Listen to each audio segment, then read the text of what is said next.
This is Dapu7 with an earthquake update. Taking a look here at the global incident map at some of our most recent activity. I want to point out here real quick, the most recent quake striking in Alaska, 4.6, roughly 27 minutes ago. And this area, all along the top of the Cascadia that connects down to the Juan de Fuca, all this area has been quiet for some time. I like to see a release of energy in this region. That way it's not constantly building up, because when it does that, it could generate a big quake once it does. But from BC all the way down here off the northwest coast of the United States, Pacific Northwest, always an area I'm keeping an eye on because it has the potential to generate a monster quake at some point, and it will in the future. Now, you can see we have swarming down here in the Caribbean. This is one of the bigger things that caught my eye today.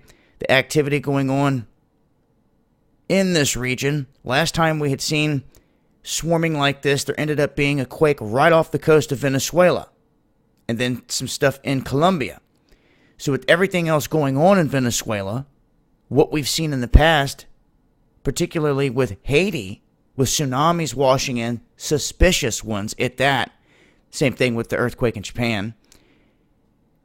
You've got to stay on top of some of the swarming and some of the signs that may be indicating that something could happen in this area. Now, we have the Atlantic Ridge that sees some activity. It's quiet. It had a little bit of activity as of yesterday or within the past 48 hours. Get a refresh here. Nothing new besides the quake swarm right here. It's ongoing out here. And then we have some activity around the New Madrid. Now, the activity around the New Madrid has been picking up in terms of the number of quakes. Not really the magnitude, but this is about average anymore. They used to be around the 1. Now they're creeping up between 2 and 3. And they're spreading. They're all around the New Madrid, in the Missouri, all through Kentucky and Tennessee. Both sides of Tennessee. And in Kentucky, we've been experiencing more and more sinkholes, larger ones. You may recall years ago, one opened up and swallowed the Corvettes in a Corvette museum. One just opened up at the Louisville Zoo. You got to remember, underneath of us here in Kentucky is the longest or largest cavern in the world, Mammoth Cave. So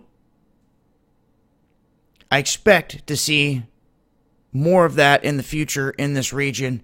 And at some point, the New Madrid's going to come unzipped itself.